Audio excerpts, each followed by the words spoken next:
What's going on, Mosh Pit Crew? Welcome to Geeking Out with the Metal Geek. I'm your host, the Metal Geek, and I just want to welcome you to the Geek Pit. Now, I'm going to introduce the guest. Let's give a Geeking Out welcome to our guest. He is the Ecuadorian Nightmare. Let's give a warm Geeking Out welcome to Adrian Santos. What's up? What's up? What's going on, dude? How's it going? Good, good. Feeling good. Uh huh. You know, in my car. So we're doing this. We're doing this live. We're doing this, sporadically in my car, but it's all good. Yeah. I'm super excited for this interview. I'm so fired up, man. Oh I'm yeah, so same here. Same here, dude. So, how did you get your start in the wrestling business, Adrian? I started with the same guy that we're all talking about now, Joel Maximo, his brothers, Will and Jose. The SAT. I started with them back in 2012 because I've always wanted to be a professional wrestler. It's been in my dream since I was 7 to 8 years old. And then by the time I was like 16, 17, I really wanted to do it. I wanted to make it my full time career.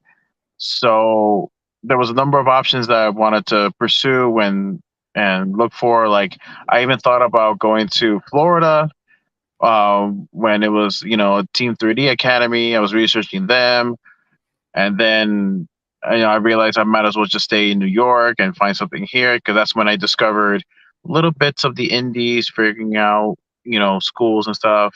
I was even questioning and thinking about NYWC, but then luckily Joel put on his first show under the Fighting Spirit Wrestling banner. That was his first promotion.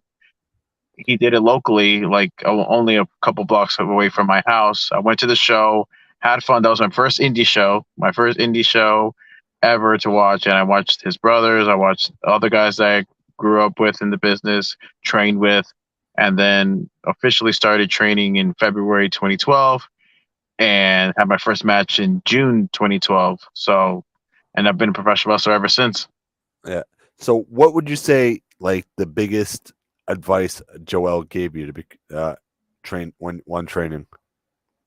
Always work hard. Always work It's hard. always work hard because I've seen people who think that just because they have a perfect body that they could just go straight up to the top, and that's not the case. You need to, or I've seen people who are pretty good at the mic, but they can't wrestle to save their lives. So you need to have everything. You need to try to work on absolutely everything. That's what I've been doing for the past almost 11 years now. June's going to be my 11th anniversary in professional wrestling. So when it came to just trying to discover myself, I feel like I really just discovered myself because now I'm doing stuff like this. I'm doing stuff like podcast. I'm traveling more. I will talk about it soon. I just came Yeah. back from Puerto Rico. So now with this persona, with Adrian Santos, I feel very comfortable with this because I've had other personas and other characters in the past that were good, but I feel like there was missing something. But now with Adrian Santos, the Ecuadorian Nightmare, I feel like this is my true self, and my work has just gotten better, and everyone keeps saying that. So I just want to just spread it out more, not just the United States, not just Puerto Rico, not just Ecuador itself, but just all over the world. Yeah. So, I just wanted to talk about that. Where did the origins of the Ecuadorian Nightmare moniker come from? I just wanted to be different because after my old persona, which I played a Japanese monster, in which I did achieve a lot of success and a lot of fandom from it. I'm not disappointed in that run. That run was really fun. I got to wrestle a lot of people that I would never have to have gone to wrestle, thanks to Joel, my trainer.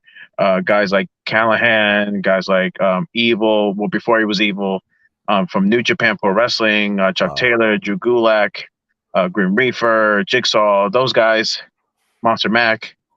Um, when it came to Adrian Santos, it was like really trying to see, like, because after the whole magma situation, I felt like I was forcing it, and I learned a long time ago when you force something, or in any aspect, not just professional wrestling, but if you force, like it's like going to a job that you hate. And after a while, I was really like not enjoying being Magma for a while. It was just going out there and wrestling, and that's it. I didn't feel the passion. So when that ended, I really wanted to discover myself. And Ecuadorian Nightmare is just how it is. I'm Ecuadorian. I Mhm. feel like I'm special. I feel like with being an Ecuadorian, it's being unique, it's being one of a kind, it's being like no one else out there. Because who really has ever heard of of an Ecuadorian professional wrestler making it or being a top star while having Ecuadorian blood running through his system? So I want to be like the spokesperson of my nation and just showing that I'm not just gonna be the best professional wrestler in South America. I'm gonna just be the best in general, and yeah, that's what it is. Yeah, so that's awesome, man. So, who has been some of your inspirations to become a professional wrestler? Well, when I first started out, being just a fan, a little kid, I've always liked, of course, John Cena growing up, and then once I was smartening myself up, I really enjoyed people like Edge. Edge is by far my favorite wrestler out there because he's someone who's not the typical body person. It's more of it's more of a personality. It's more of a edge to him that really gravitated a lot of fans, and that's the reason why he's a Hall of Famer now. He's someone unique. He's someone special. He's not someone who you would think back in the '90s would be a top world champion now. So that's someone that I really inspired to. And then when I got into the independent scene and learned more of it, learned more about companies like Ring of Honor, CZW, started dipping my toes into New Japan and Mexico, like AAA and stuff like that. That's when I was really big fans of guys like Kevin Steen, guys like Eddie Kingston, and now being fans of people like Jeff Cobb, Will Ospreay, and just it's just a wide array. But Kevin Steen, Eddie Kingston, Edge, those are the top people that I really like watching and inspired me to be a professional wrestler. So, are those your dream opponents? If not, some who are they? Some of your If dreams. Definitely yes. If Edge and Kevin Steen can still go, I hope I can be in the ring with them soon, or at least talk to them and pick their brains because they've gone to the, as I say, the promised land, so they know what they're doing. And Eddie Kingston, I feel like that's someone who I hope that can step in the ring with, or again, at least pick his brain and just learn from someone like that who again it doesn't have the so-called image of a professional wrestler, but he's someone who can definitely tell a story because he's someone who is absolutely real and absolutely someone who can just inspire people or just make people cry, make people mad. It's just I want that because that's definitely something I learned not too long ago, where it's not just about the moves; it's about telling a story. It's about gravitating or making the people emotional, and those people are going to be the ones that come back every single show. So that's someone I really want to be inspired to. Hopefully, get to wrestle. I hope I get to wrestle all three of them, but we'll see because time's not really on Edge's and Kevin Steen's side, so we'll see how it is. But for now, I definitely do want to wrestle Jeff Cobb. That's someone who definitely a lot of people say that you should definitely have a match with, and definitely Jacob Fatu, Yeah. a big Tho- boy, big athletic guy. I've seen a couple of times backstage. We've talked. He's a really cool guy, but when we get in the ring, that's something different. That's That's something else. that's a different beast right there, that man, right? Big, We can beat the crap out of each other, and then when we get to the back, if we don't hate each other, then we can just grab a beer and just have fun. exactly, man. That's what it's all about, really, man. Just having a beer and making the fans happy as well, and Definitely, that's for putting sure. on a great match. You know what I mean? Yeah, So, definitely for sure. so what are some of your big accomplishments in wrestling? You'd say? Definitely winning my first championship at 19 years old. I didn't think that winning a championship would be so special to me. But of course, when you get into the business, you want to be a champion because that means the company trusts you. They see value in you. So that's just like the biggest validation that any company can give you. And that's definitely a goal that I have now in the future, hopefully with Win, because I see that pretty world championship that that's going to be on the line dude. May 18th. And unfortunately, I'm not in the match, but I know in the future, whoever holds that championship, I'm coming for you. Yeah, And so besides winning my first championship, getting to wrestle in my home country of Ecuador numerous times. I got to wrestle for 3 different companies. This place called War, this place called Row, and this place called CELL. I definitely got to wrestle some cool guys over there, and it was a great experience, especially wrestling in front of a Ecuadorian crowd. Wrestling it because Ecuador now it's not a big wrestling scene. It's like it's there, but it could definitely be more. I wish it was more. I wish it was as big as places like Puerto Rico and the Dominican Republic and Mexico, because I know other places in South America they're growing their fan base, like places like Chile and places like Peru, which you wouldn't think there's professional wrestling there, but there is, and it's rising because I've seen companies there. I know people from Peru and Chile who I've wrestled with, and they're saying they're having a lot of fun there. They're having a lot of success over there. So I hope that in Ecuador that also happens, or maybe I will be the one in the future to bring big professional wrestling to Ecuador. So hopefully that's something I would definitely be able to do. there's so many different wrestling promotions that even before I started this podcast, didn't even know about. Even these countries, they do their own promotions. There's wrestling in Italy. There's wrestling in South Africa. I'm like, holy shit, dude! This is wrestling in South Africa, I know. I and mean, wrestling. That's how it is. It's wrestling is worldwide. It's places where you wouldn't even think about having promotion and having success. That's the more important part. Having success in their country. So places like Italy, I've heard places in France. Because when we think professional wrestling, we just think North America. We think Canada. We think England, Japan. Japan, and that's basically it. We just think about those few places, but then we have to realize that wrestling now, since wrestling is becoming such a, I believe it's not as big as like the Attitude Era, but it's growing more and more day by day. Where it's like it's almost becoming basically a big boom in professional wrestling again, especially the independent scene, where everyone sees that it's not just WWE anymore. Like we can be a success on our own. So that just drives people to take that chance to start their promotions or at least help each other grow their respective promotions in countries we don't even know. But at least that's something that's an inspiring professional wrestler in a country that you would not think that, there's no wrestling there. They slowly start growing and it's slowly becoming a big thing for them. And then once they do make it, or if they don't make it, at least their home turf, they've done what they wanted to do. Exactly. So speaking of that, what is the biggest lesson you learned from working in Puerto Rico? You'd say. Definitely, learning different crowds, because we're from the Northeast, so we have a style to our own that, and we just kind of learn. We kind of have our own philosophy of things. So, but when I got to Puerto Rico, everyone is such a true fan in Puerto Rico. Like that crowd was so loud, it was so chaotic. Like the crowd was a good decent crowd, but you would think when you're out there and you have them in the palm of your hands, you would think there's like 1,000 people out there, because it was so loud. Because when I got there, myself, Savage, and Conway, we had our own matches, and when we were out there, the crowd didn't know us. But then by the time we were done, the crowd was just excited. They were loud. You hear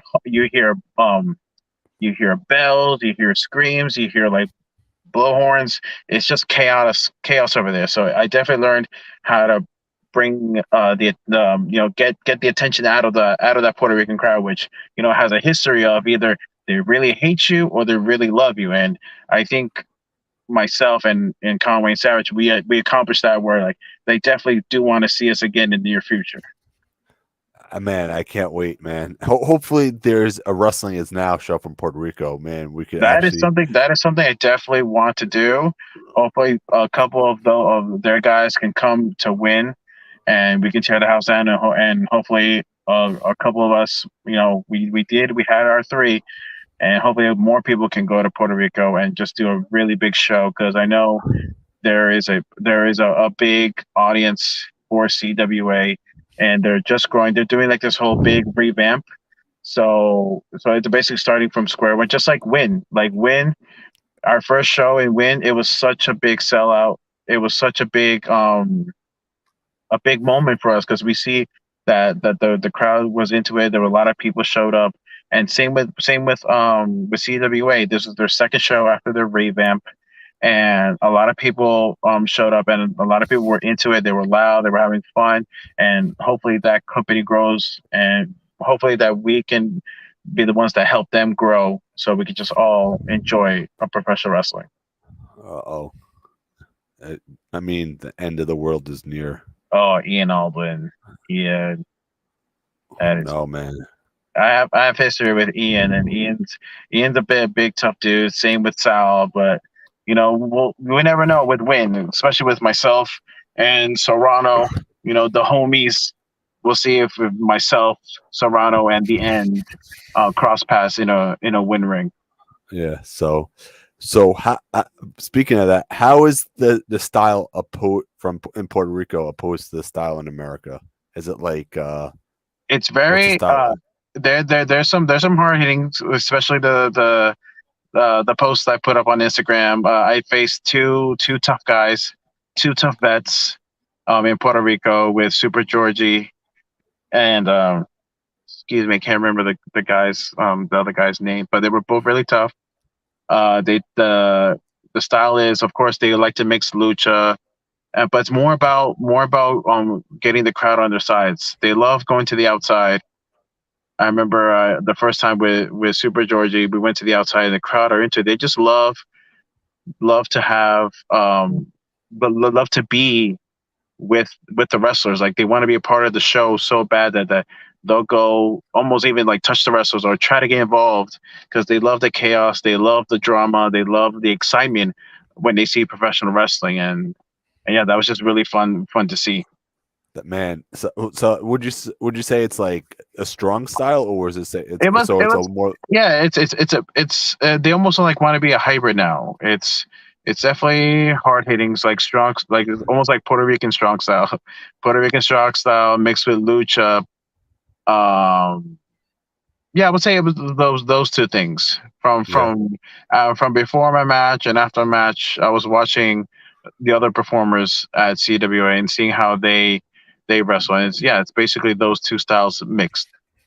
So how does it feel representing Win and going to Puerto Rico in Oh, your honor? it feels like a true honor. Like the management could have chosen anyone.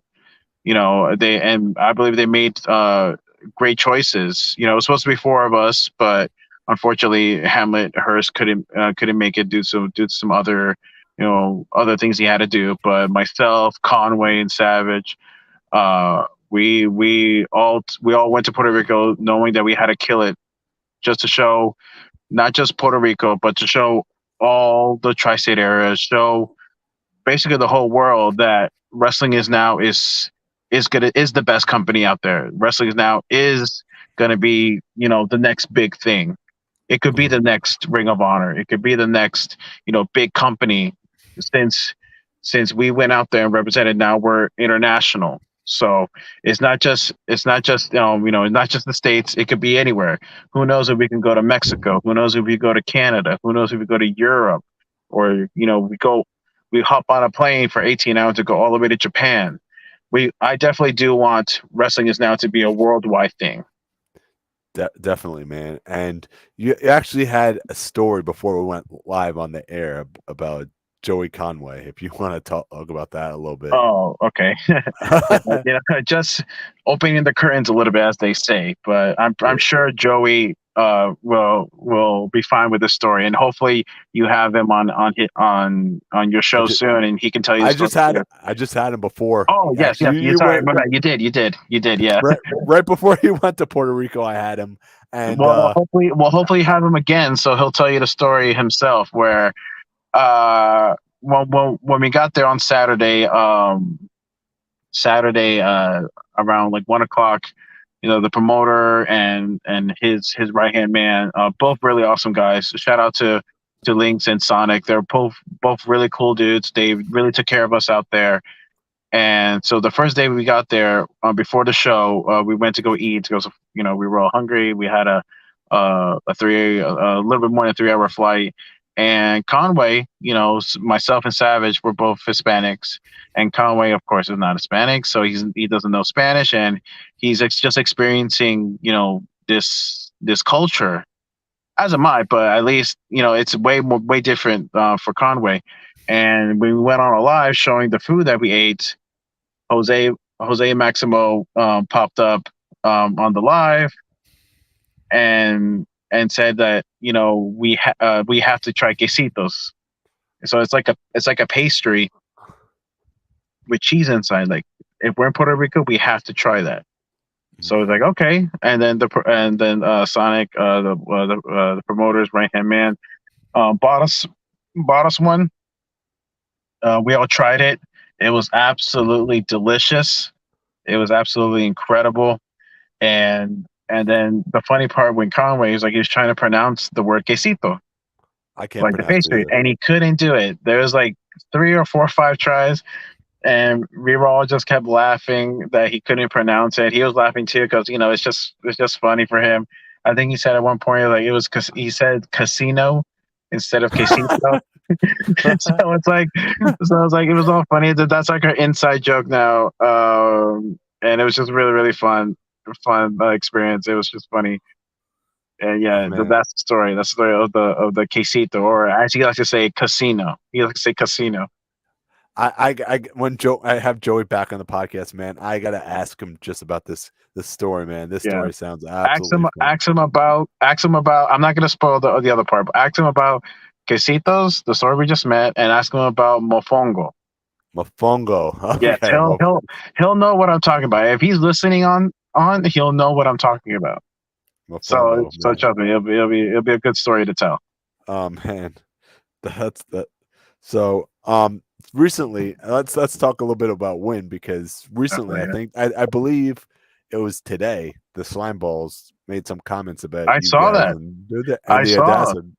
So what is your response to these comments that Slime Balls made to you guys towards the Win I show? mean, the slime balls are just a couple of kids that wrongfully are stepping into a ring with men. Exactly. That's a triple threat match. I said it in my promo too. Like, slime balls are just a bunch of kids. They don't know what they get themselves into. They think they're tough, but once they get in the ring with me, they'll know what tough is. Just ask the Audacity. The Audacity have been in the ring with myself and Serrano, so they know personally what we can do. And the slime balls are just gonna know what the Audacity knows. They're gonna feel hurt. They're gonna feel pain. They're gonna feel what true Ecuadorian professional wrestlers are all about. Definitely, man. I can't wait for May 18th, man. And a quick question. Now, Robert Franklin, who was on my podcast last night, said, now, what is your relationship with Robert Franklin now, man? Robert Franklin is someone that honestly came out of the blue. I was 100% focused on trying to get myself into the fatal elimination match for May 18th, because I know that heavyweight championship is going to be mine. Unfortunately, I'm not in the match. El Jefe, my Jefe, he knows what's best. He made it up to me. But that's a different story that for another time. But with Robert Franklin, he calls he I don't know. I wouldn't say he calls me out, but he's someone that shot a video and said that he wants to be partners with me. He wants to see. So he's gonna have a first front row seat right there in our corner for our triple threat match. And he's basically going to see what he's gonna pay for. He's a businessman. I believe I'm a businessman. When he pulled out that wad of cash, I know that's good for me. I know that's good for Serrano. I know that's good for the homies. So he's just gonna experience what the homies are all about, what Adrian Santos is all about, and then if things go right, then okay, I'll I'll I'll see I'll see what he's all about and see if he can truly be beneficial to me because I don't let anyone just be in the homie circle. So I'm gonna see Yeah, what he's all about May 18th. He better not do anything stupid. I'm Robert. I'm giving you a warning right now. Be smart. Enjoy yourself. May 18th. Enjoy myself and Serrano dominate the Audacity and Slime Balls, and then you know what you're paying for. exactly, man. Because Robert is actually the wild card in this match because you don't know what he's going to do. I mean, if he's going to be with you guys or if he's going to be against you guys, you have no idea what this guy's going to do. Well, he He's he not, spoke very lightly of me because he knows he's probably he's not dumb, he's not blind, he's seen what I can do as a single star, and now with myself and Serrano, I created the homies with help of El Jefe, of course, and he wants a piece of it, and I don't blame him. He wants to be a success and win, and he knows if he wants to be a success and win, he needs to follow Adrian Santos. That's why the homie follows Adrian Santos. That's why Serrano follows Adrian Santos. I know what to do to be a success here at Win. yeah. So Serena's telling you in the chat. He's like, you tell him, Adrian, you got to watch out for him. I always keep one eye open. I don't trust a lot of people.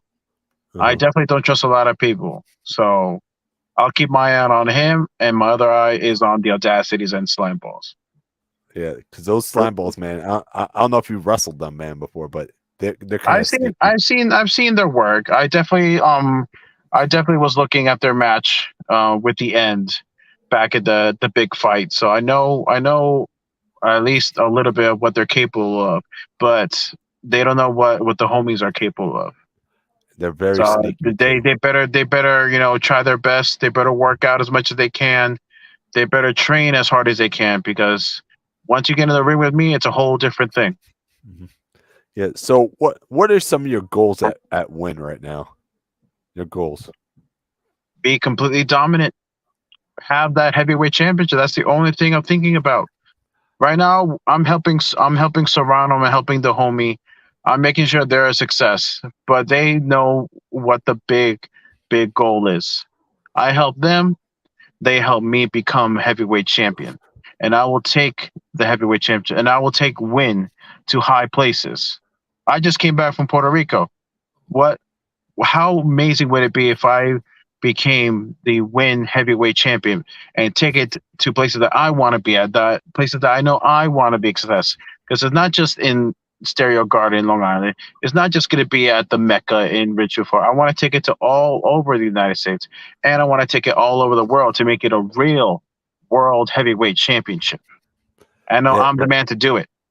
So, Exactly. so the 10 other men that were in this match, you know, they have to thank El Jefe that I'm not in that match because I know I would have eliminated all 9 other men. See, There right you there. go. Right. It's like so many good. And if they would have added you in that match, man, I think it might have been a different result. But there's 10 guys in this match that could possibly walk away with the championship right there. And Stereo Garden, this is going to be an amazing match. And Fatal Elimination match is going to be absolutely epic. Probably match of the year. Geek is giving it right now as match of the year, as pre-match of the year. There you go. You know? Yeah, trust me.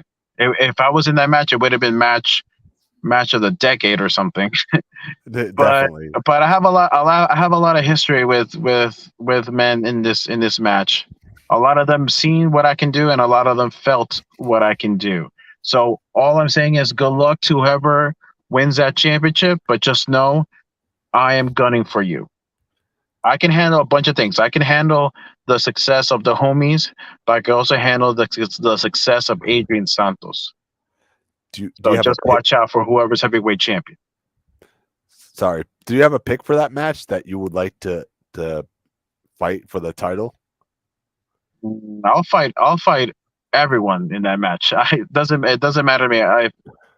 But honestly, I would definitely just because I wanted to run it again.